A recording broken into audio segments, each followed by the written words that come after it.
Many of you had the pleasure of meeting me in the lobby. I have a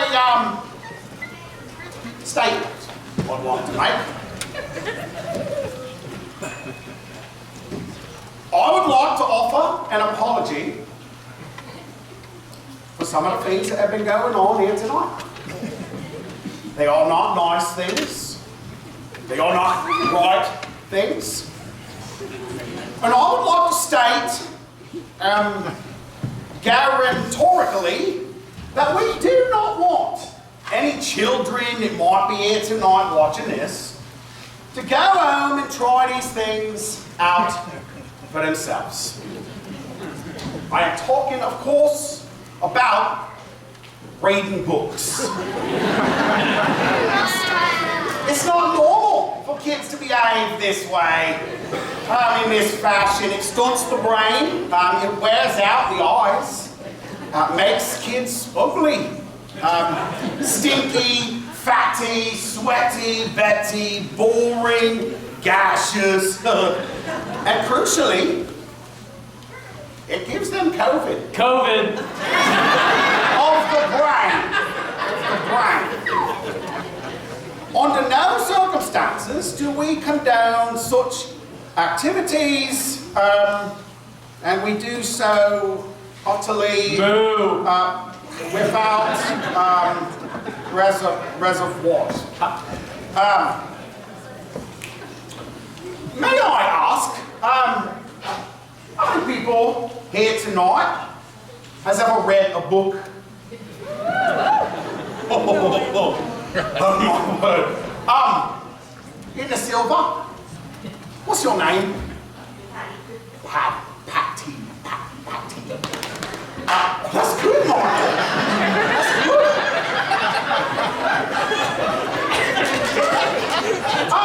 Well, Patty reads books. I hate to put it this way, but bookworm, she's a little bookworm, reading all the books like a stupid little bookworm. Read books like a worm. Worms read books and you read books. Worms are stupid and you're a swarm. There. But don't worry, Patty's gonna learn from this. Won't stop her reading books, but she'll never put her hand up in a theatre again.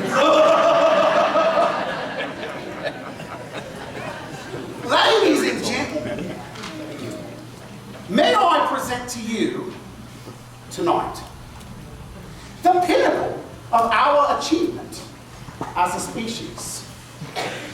It is the very reason we even bothered evolving out of unicorns in the first place. Unicorn! Somewhere on a show, I heard that a picture tells 1,000 words. So, telling, if you've bothered to take a look, is the equivalent of like lots of books. All I know, I learned from telling this big, beautiful box of facts. If you know a thing already, then you can switch channel over just like that. Endless joy and endless laughter. Folks living happily ever after. All you need to make you wise is 23 minutes plus 30 seconds. Why would we waste our energy? Turn in the pages, 1, 2, 3. Well, we can sing comfortably on a lovely monthly. What do people sing? They're talking. Stuff. All I know, I learned from telly. The bigger the telly, the smarter the man. You can tell from my big telly just how clever of a fellow I am. Take it away, son. Come on up here, show me what you learned.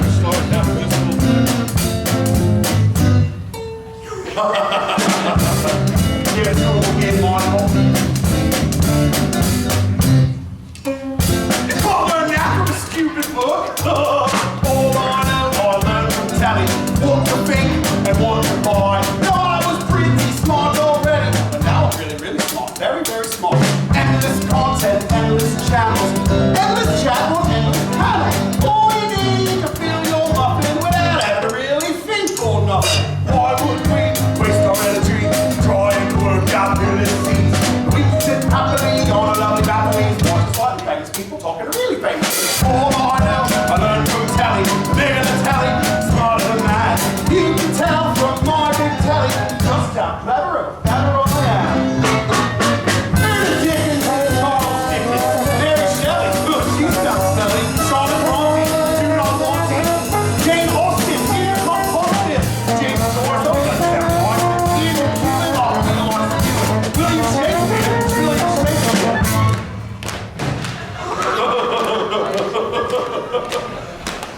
Moby Dick.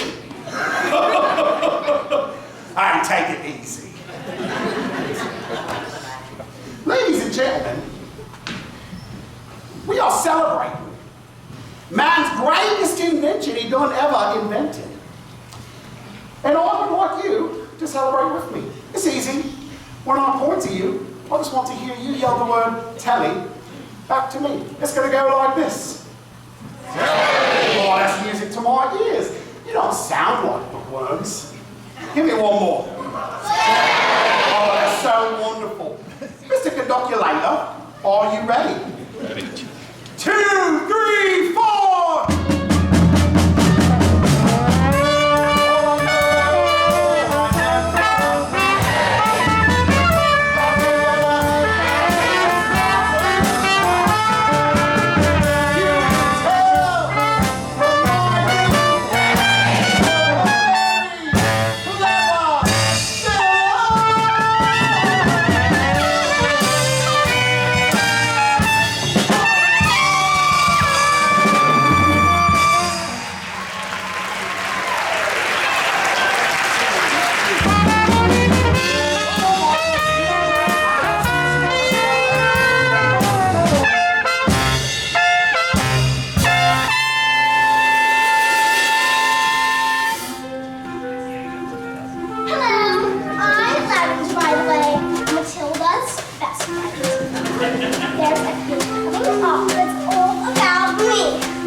Until my eyes go square.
you have to fight beneath the bed each night to be a grown-up. When I grow up, Just because you find that life's not fair, it doesn't mean that you just have to grin and bear it. If you always take it on the chin and wear it, nothing will change. Just because I find myself in this story, it doesn't mean that everything is written for me. If I think the ending is fixed already, I might as well be saying I think that it's okay, and that's not right.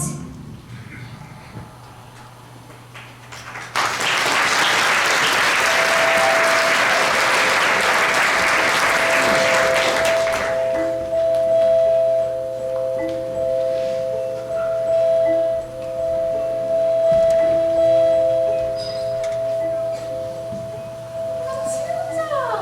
How lovely to see you. Are you enjoying school? Oh yes, bits of it anyway. Mrs. Stubbs, where's the revenge section? What? We don't have a revenge session. Why? Is there a child at school that's bullying you? Oh no, not a child exactly. Matilda, are you sure there's nothing wrong? Would you like to hear the next part of the story? Story? Did you say story? Did you? Well, what are we waiting for?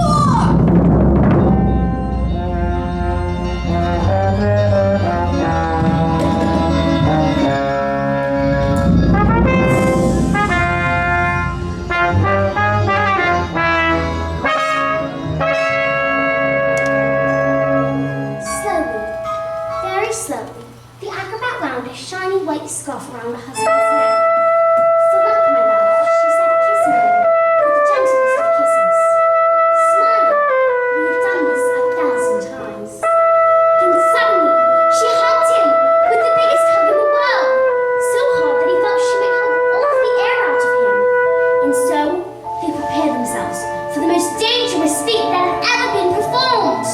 The great escabologist had to escape from the cage, lean out, catch his wife with one hand, and grab a fire extinguisher with the other, and put out the flames on a specially designed dress within 12 seconds before they reached the dynamite and blew his wife's head off.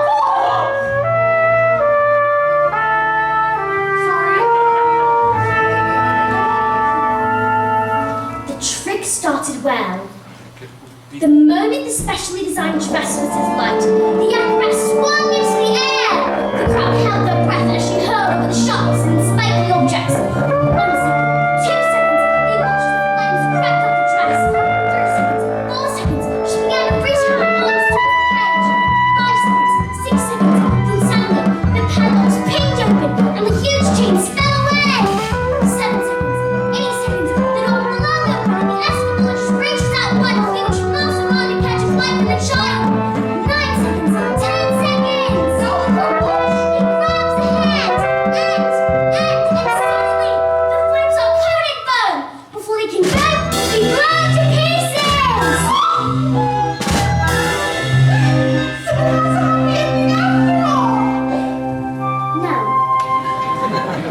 No. No. Maybe it was the thought of their child. Maybe it was nurse. But the escabologist used just a touch too much foam. And suddenly, the hands became slippy. And she fell.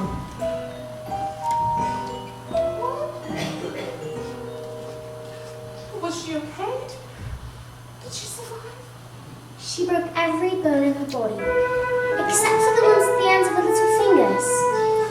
She did manage to live long enough to have their child, but the effort was too great. "Love our little girl," she said. "Love our daughter with all your heart. She is all we ever wanted."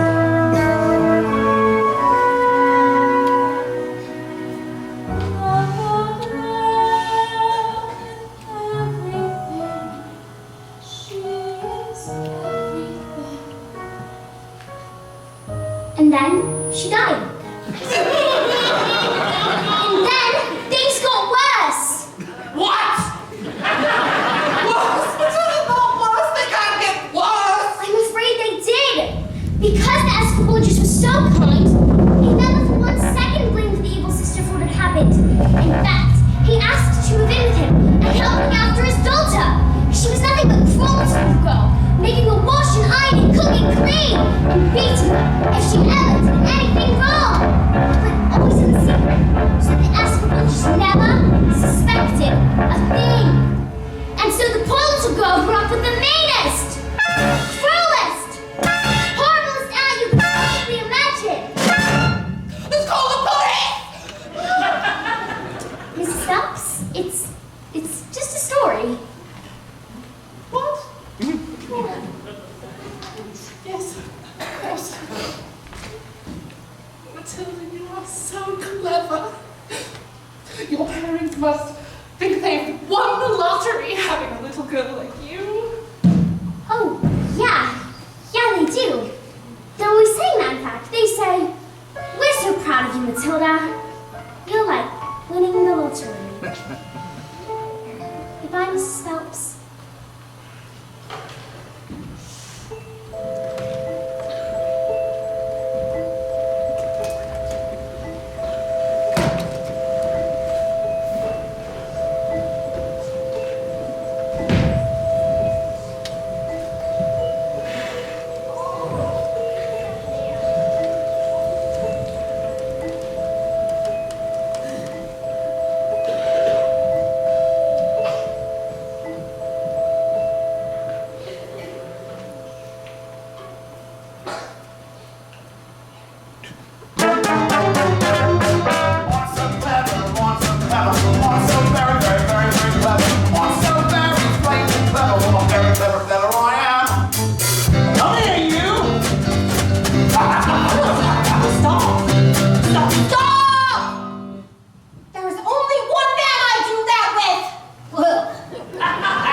Not you, boy. I'm a girl. 155 old bangers on my hands. All polished up, but the mileage on the clock, telling the truth, each one was knackered. How could I possibly make the mileage go back? I couldn't very well drive each one backwards, could I? Backwards. When suddenly, I had the most genius idea in the world. I ran into the workshop, grabbed a drill, and attached it to the speedometer of that first car, turned it on and whacked it in reverse. Backwards? Yes, boy, backwards! Backwards, exactly! You see, a drill's motor whirls backwards thousands of times a second. And within a matter of minutes, I reduced the mileage on that old rust bucket to practically nothing. I did it to every single car. Backwards! Hush now! 10 minutes later, the Bulgarians show up. Great big nasty face apes. Expensive suits, dark glasses. Don't know who they thought they were. Bulgarians are nocturnal. I saw it on a program last night. That was badgers. It was a program about badgers. Same thing. So did it work?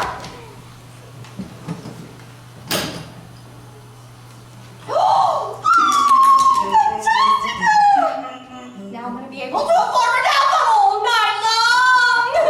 You cheated them. That's not fair at all. They trusted you and you cheated them. What is the matter with you? What have we done to deserve a child like you? Do you know what I'm going to do tomorrow? I'm going to go down to that library and I'm going to tell that old bag you're never to be let in again.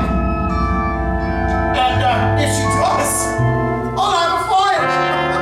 You will never read another book as long as you live. I'm putting an end to your stories, young man. Now get in there and stay in there, you nasty little creep.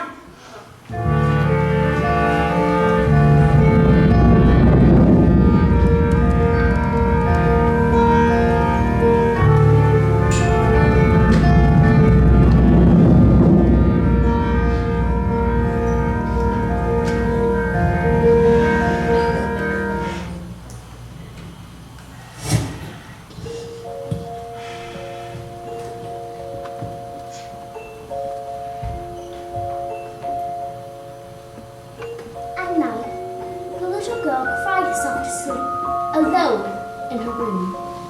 She never said a single word of the evil act of bullying, as she didn't want to cause a fuss, until she sat there in silence. This only encouraged the woman to greater cruelties, until one day she exploded. You are a useless, filthy, nasty little creep! And she beat her and threw her into a dead, dark, dusty cell, locked the door, and went out.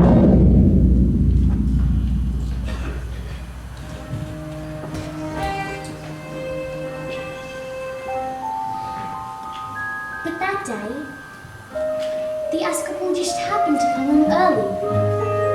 And when he heard the sounds of his daughter's tears, he smashed the door open.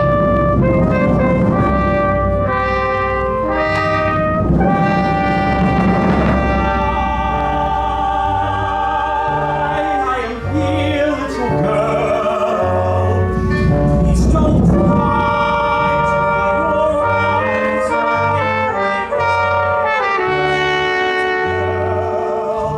Forgive me. I didn't mean to desert you. Don't cry, little girl.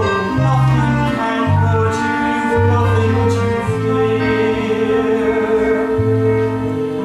I'm here.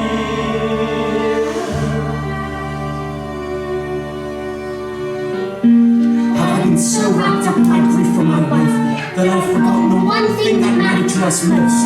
I love you so much, my daughter. I should spend the rest of my life Making it up. We shall be together forever. Don't cry, Daddy.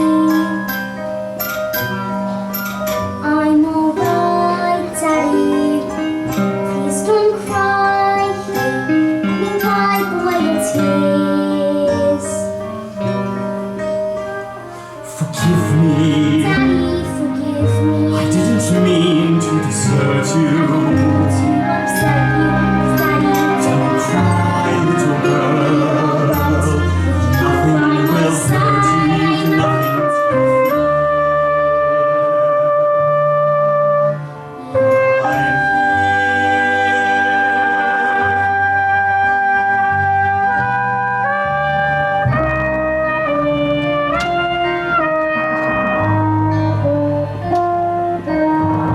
When the little girl fell asleep, the Episcopal starts turned to the acrobat's sister, and in all minds of rage grew inside his great heart. This demon, this villain, this monster! She's sullied the memory of my life! She's betrayed the trust of her own sister! She is shown cruelty! That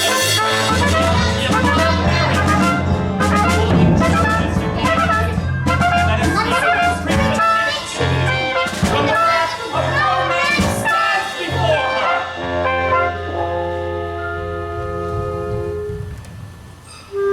But that was the last little girl ever saw of her father, because he never came home. Ever again. Matilda, I've got those books we spoke about, so good luck.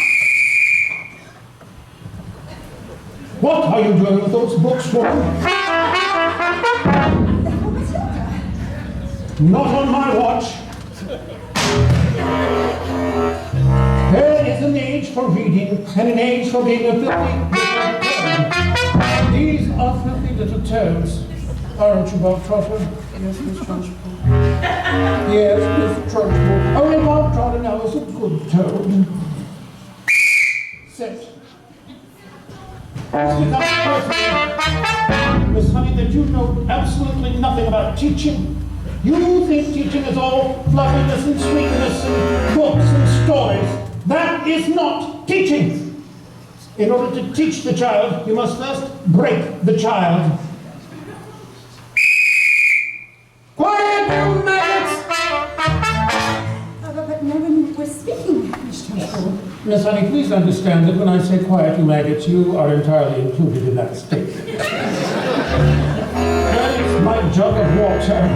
Okay, Miss Trunchbull. Stupid girl. Look at you. Flabby! disgusting. Revolting. Revolting, I say. I think it's time we toughened you all up with a little fizz head.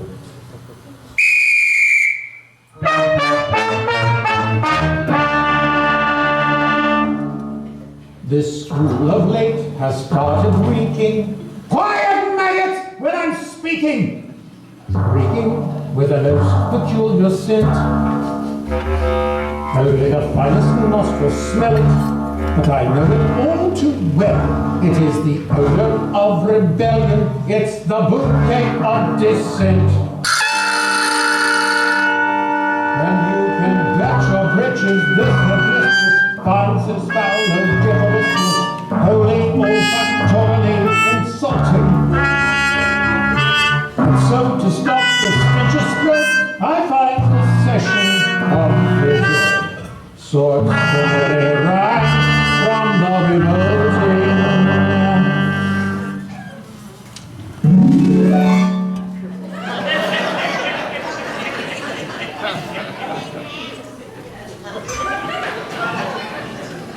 The smell of rebellion comes out in the sweat, and this elevator sweating, and it won't be long before I smell the palm of the 80 and of every.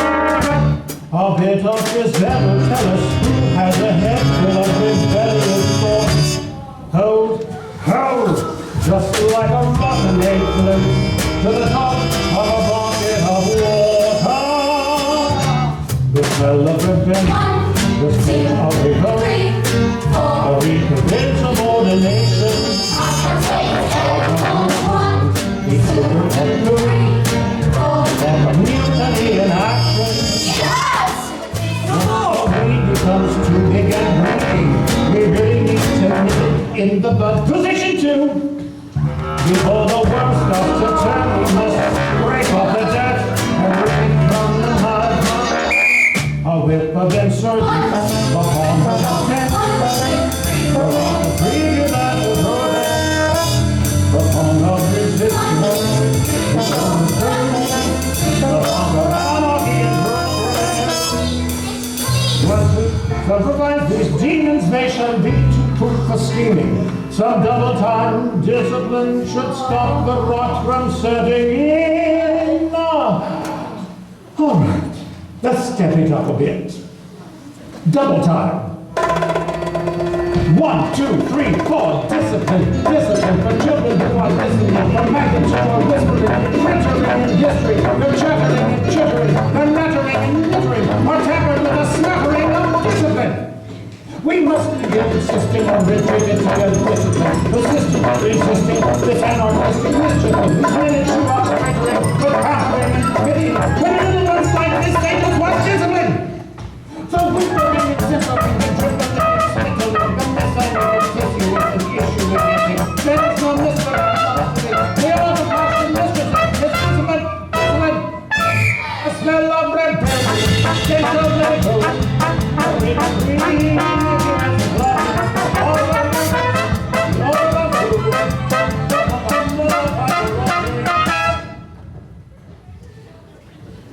Imagine a world without children. Close your eyes, just dream. Imagine, go on, try it. The peace and the quiet of Wuthering Stream. Now imagine a woman with a cottage, and inside that cottage we found a parrot called Zeke, a carnival freak who can fold paper hats with his mind, and he says, don't let them steal your horses, don't let them throw them away. If you find your way, they'll be waiting for you, singing, nay, nay, nay. Please, Ma! Aha! And there, just like I said, the stinging maggot rears its head. Even the piteous, prettiest mess and harbor seeds of stinginess. Have you ever seen anything more repellent? Have you ever found anything worse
at all. I think it's just cruelty. That's because you, Miss Honey, are pathetic. You are wet. You are weak. In fact, you are a sniveling little... A newt! There's a newt! Oh, there's a newt! Oh my God, there's a newt! It's no! Watch out, Mr. Grenfell! It's poisonous!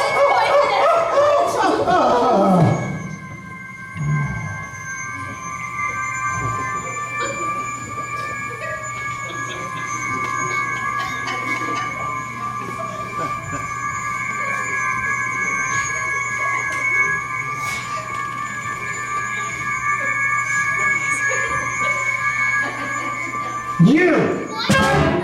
Cockroach! You did this! You vile, repulsive, malicious little sinner! Oh, what's that story? Where's that getting started? I have found this, Miss Honey, that the ears of small boys do not come off. They merely stretch. In fact, I can feel these stretching right now. Leave him alone, you big fat bully! How dare you! You are not fit to be in this school. You should be in prison, in the deepest, darkest, dankest prison. I shall wheel you out of here on a curly with a muzzle around your neck. I shall crush you. I shall pound you. I shall dissect you, madam. I shall strap you to a table and perform experiments on you. These disgusting little slugs shall suffer the most appalling indignities because of you. Yes, you! Have you ever wondered what I have about her when I say friend? For example, there's no way of knowing you friend. The same thing in your head as red means in my head when someone says red. So if we are traveling at almost the speed of light, and you're holding the light, that light would still travel away from us at the full speed of light, which means right away. What I'm trying to say, I'm not sure, but I wonder if inside my head I want to be different than some of my friends. These answers that come into my mind have been these stories steal the words you have from liberty. And when everyone shouts and they seem to be shouting, the noise in my head is incredibly loud. And I just should stop all down and I tell you, and stories would stop for just once. And I'm sorry, I'm not trying to explain in my fight. This noise becomes echo and flame that is gone. And it's burning inside me, which usually a day, but it is in today. I'm shouting and shouting, and my heart is pounding. My eyes are burning, and suddenly everything is quiet.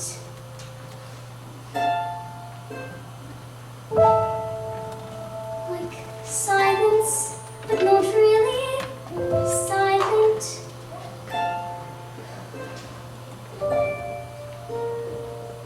Just that still sort of quiet, like the sound of our page being turned in a book, or a pause in our walk in the woods. Quiet,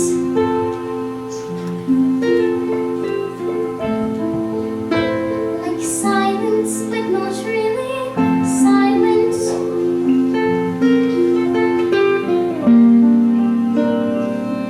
Just that nice kind of quiet, like the sound when you lie upside down in your bed.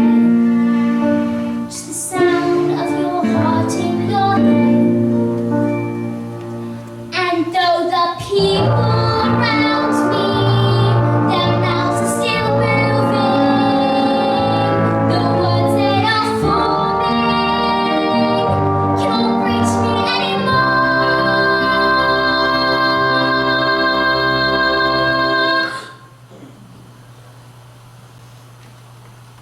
And it is quiet, and I am warm, like I've said.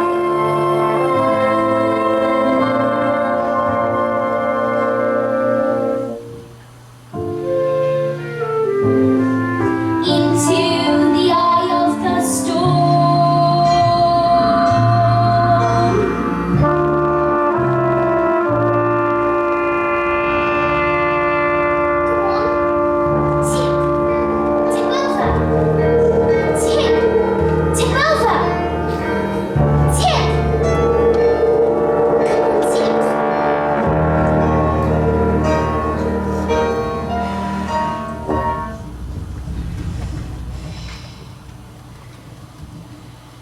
Disgusting excuses for children.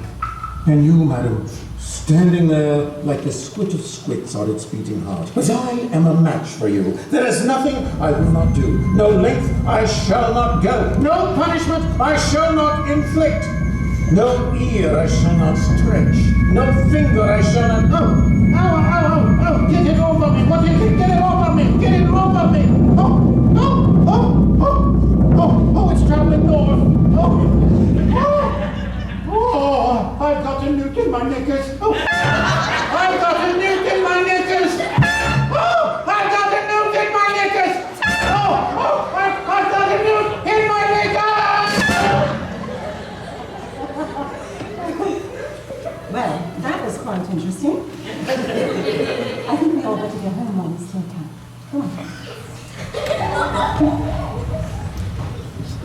Matilda? Watch. Matilda, I think it would be Watch, please.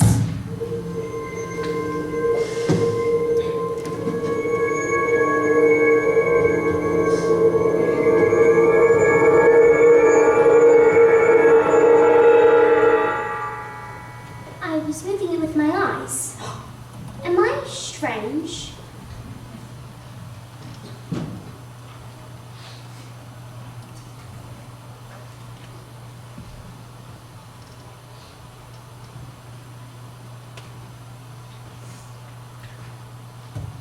How do you fancy a nice cup of tea?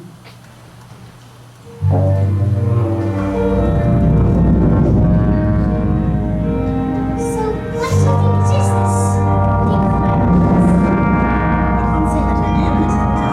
I don't think it's something we should be frightened of. I think it's something to do with that incredible mind of yours. You mean there's no room in my head full of my brains, so they have to squish out in my eyes? Not exactly, but yes, something like that. You certainly are a wonderful girl, Matilda. Unusual.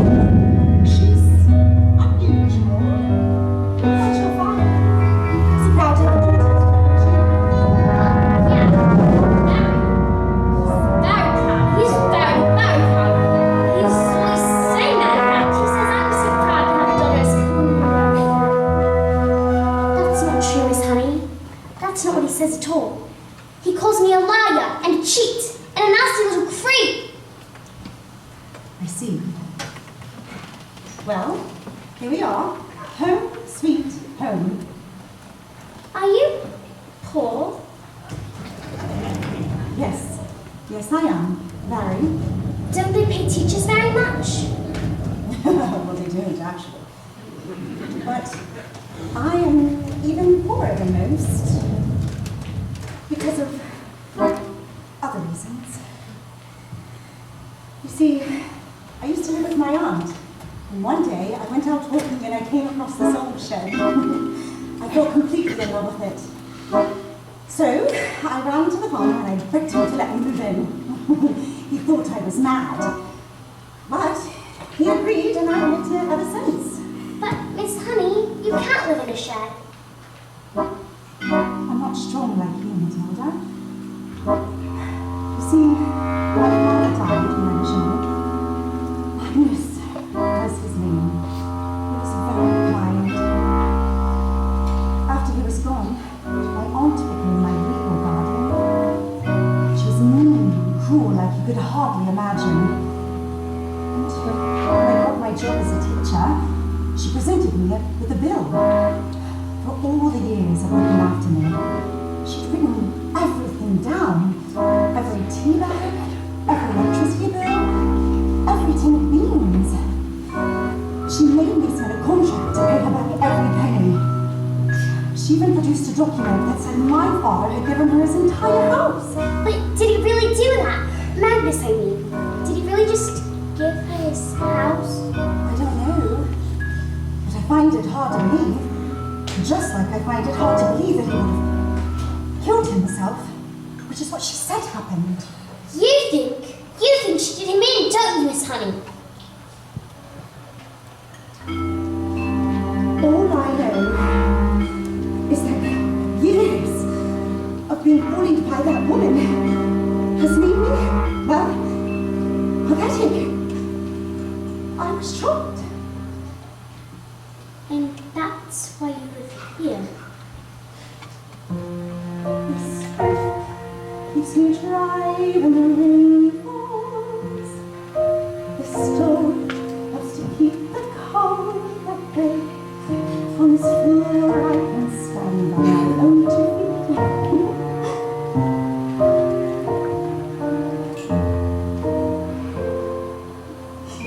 On this chair I can write my lessons. On this pillow I can dream my nights away. And this table, as you can see, what's the tea. It isn't much, but it is enough for me.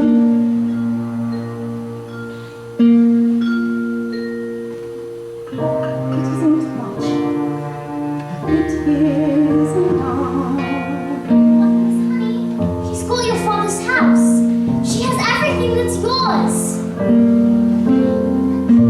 On these walls I hang wonderful pictures.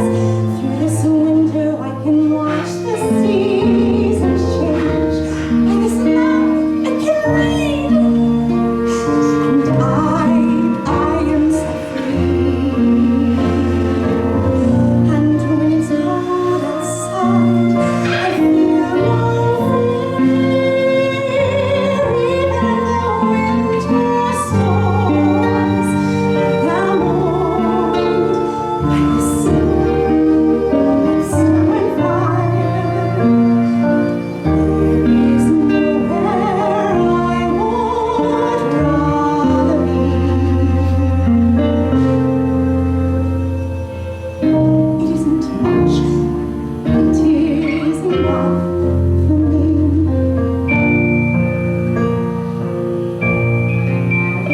This is my house. This is my house.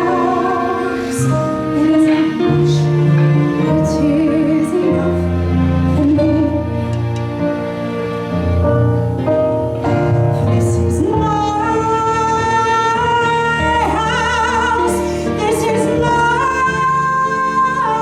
house. It isn't much, but it is enough.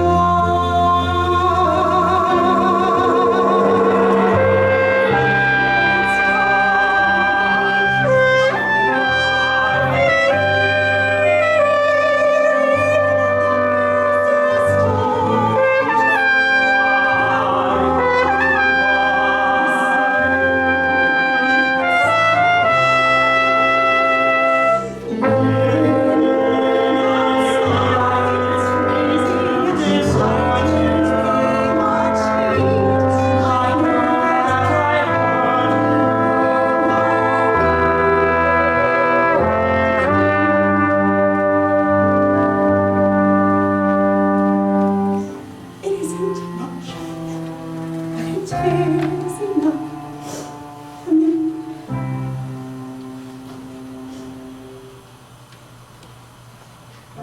It isn't much, but it is enough for me.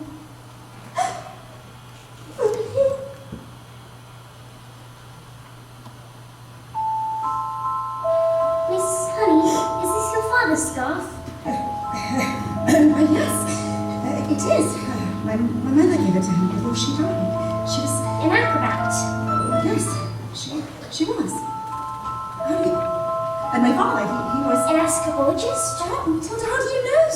So they were your parents? Who? I don't. The people in my story. What story? A story. I've been telling a story and I thought I was making it up, but it's real. It's your life. I've seen your life. You see me? She did him in. Let's go to the police. No, it wouldn't work. We have no evidence. But you could just tell them. Tell them she did it. Matilda, it would be her word against mine, and they'd never believe that she was capable of murder. But why? She was so cruel to you. She beat you and shouted at you. She locked you in tiny cupboards and threw you in cells. Miss Honey, you're the answer murderer. Who is she? On calling her? Miss Trunchbull!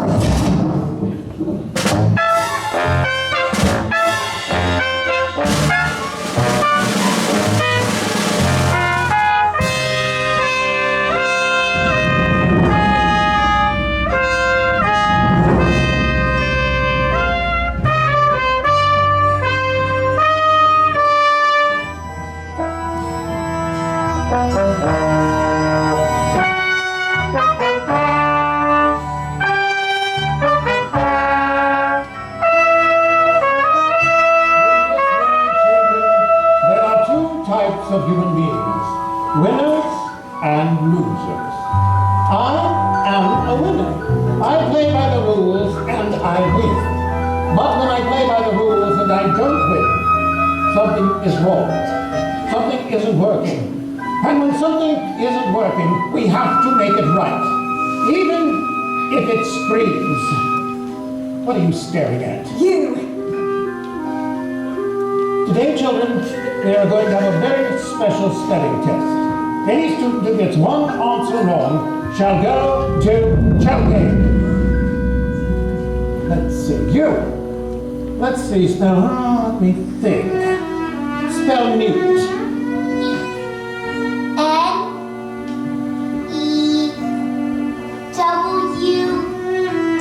Mute. What? Miss Honey taught us. She's very good at teaching.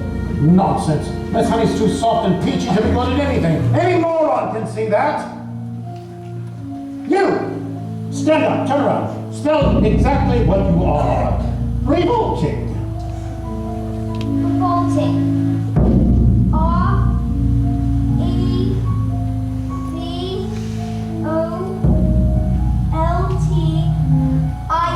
Revolting. You're cheating! Oh, she's not cheating. She's simply spelling the word. These little specks of dust can't be good at anything. They are worms! I've taught them, that's all. Kindness and patience and respect. How dare you use those words in my classroom, madam? You know nothing of teaching and I shall prove it. You, filthbot, snot-nose, stand up. Spell Anchoa Camenial Septotricholistomos. Oh, that's not even a word. You just made that up. Spell it! Or go to choking. And I warn you, it has silent letters.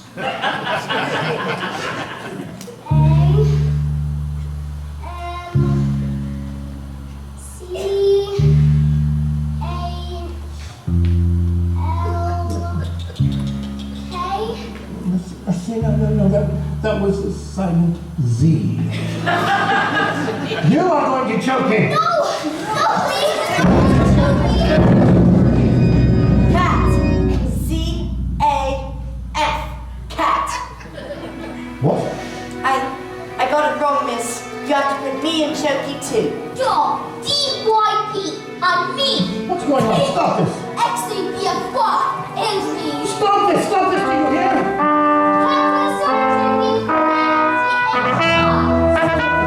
Stop it!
I've been busy.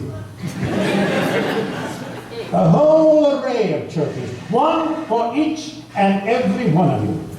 Now, students, there are two types of human beings, winners and losers. I am a winner. I pay The chocolate.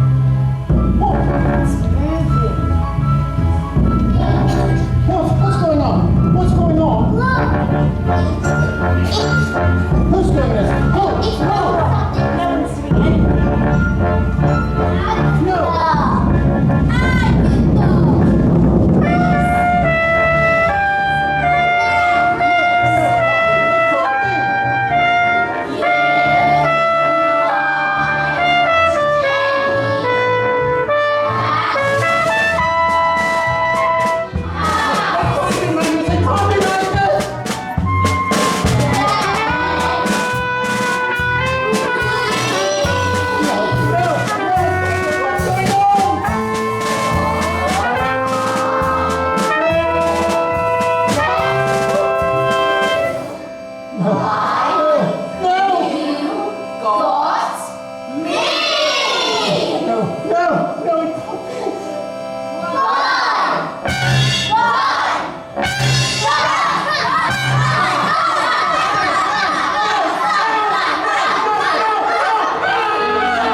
Forget the day we fought. We'll have to be a little bit naughty. Never get. The choky door slam. Never get. My people lead down. Never get. I doubted with My mommy said I'm a miracle. Never get. Never get. Revolting children bringing revolting toast. They sing revolting souls. They sing revolting rhymes. We'll be revolting children till our revolting start. And we'll have trust for revolting greater revolting. We are revolting children bringing revolting times. They sing revolting souls. They sing revolting rhymes. We'll be revolting children till our revolting start. And we'll have trust for revolting greater revolting. Now because take up your Never done will we go. Forward pictures on the board.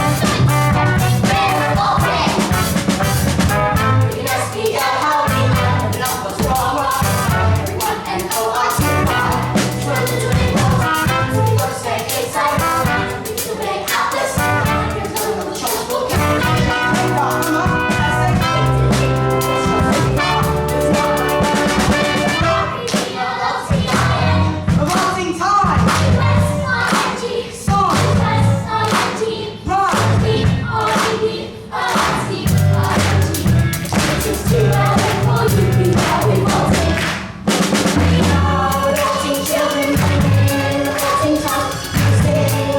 Song.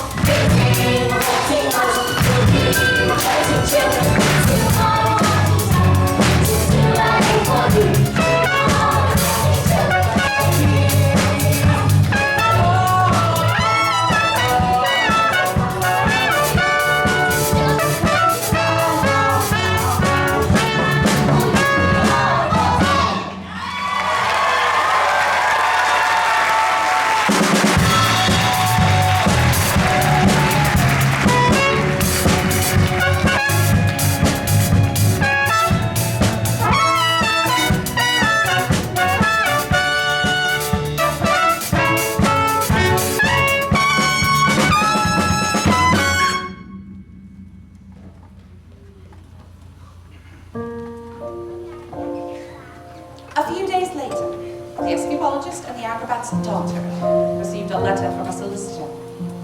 It said that her parents' will had mysteriously turned up, and she was now the proud owner of the beautiful old house that had, up until that very moment, been owned by the evil aunt, one Agatha Trunchbull. She moved in immediately, and she was very happy. Happier than she'd ever been in her entire life. As for Miss Trunchbull, she was never seen again.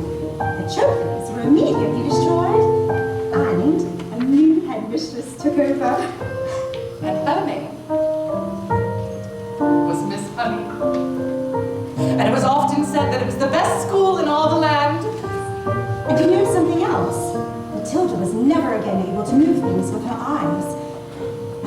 was because her mind was being challenged. She said it was because she no longer needed superpowers. But sometimes I would look at Matilda, this little girl who had done so much for others, whose parents were mean and cruel and called her names. And my blood would just boil, and I would wish that I could just do something. So, this is the end. And I wish so much I could tell you that the story had a happy ending. I wish so much I could tell you that Matilda got the love that she deserved. The truth is, not all stories have happy endings.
What is your name, little girl?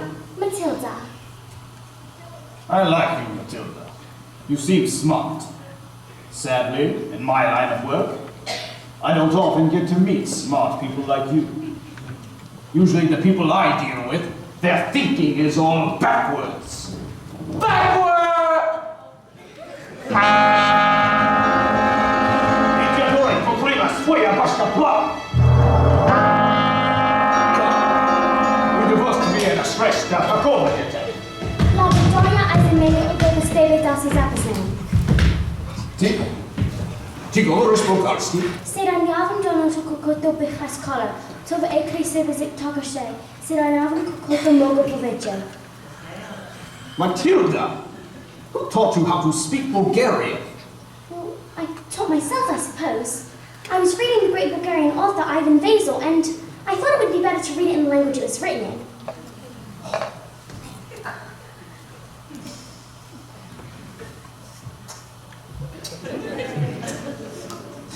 I am Sergei. It is truly an honor to meet you, Matilda Wormwood. Matilda, your father has been stupid and rude to both of us, yes?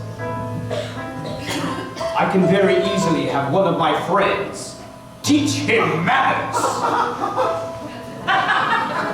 And maybe one day when he leaves hospital, he will still be stupid, but not so rude, I think. I give this as a gift to you. What do you say?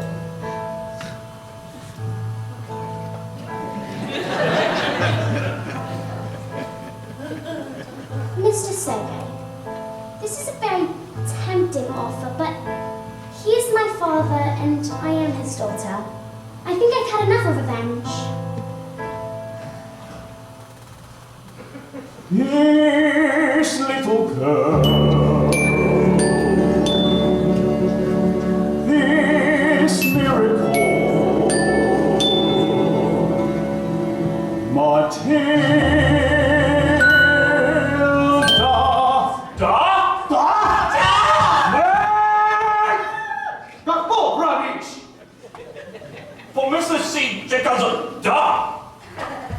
Що ці промислі ще той казака?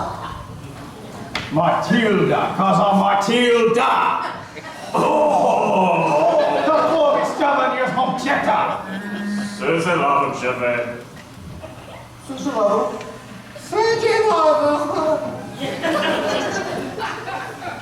Your father is very, very stupid. But he is also very, very, very, very lucky to have you as his daughter. However, if I happen to be doing business here again and I see him, he will not be so lucky.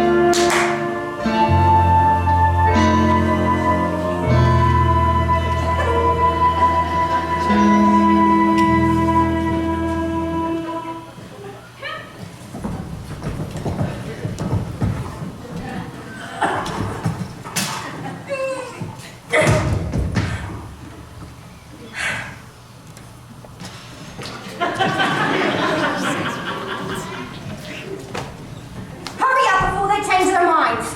But what about the girl?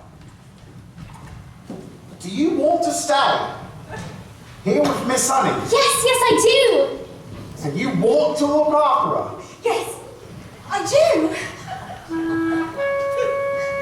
Well, we are a bit short of room. So yes. Thank you.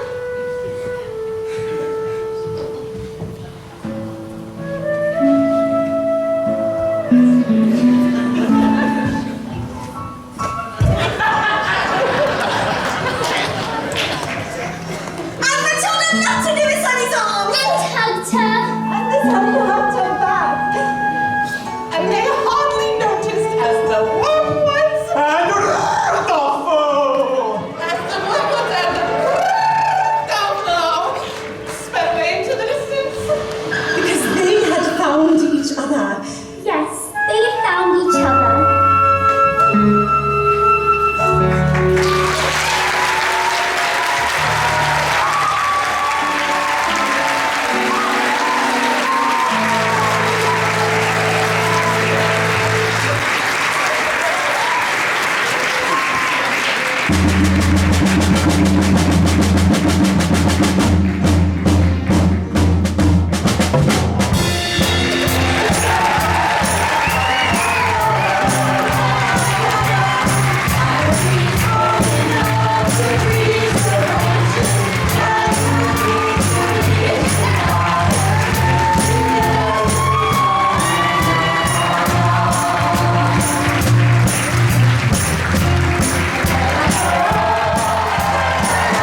I don't know what was happening there.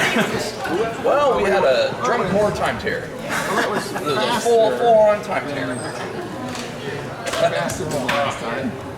Thanks for having me out. Thank you. I know you put a lot of work into it. 3 hours, but I really appreciate it. Thank you, Jet. Nice job. Yeah. Appreciate it. Nice job. All right.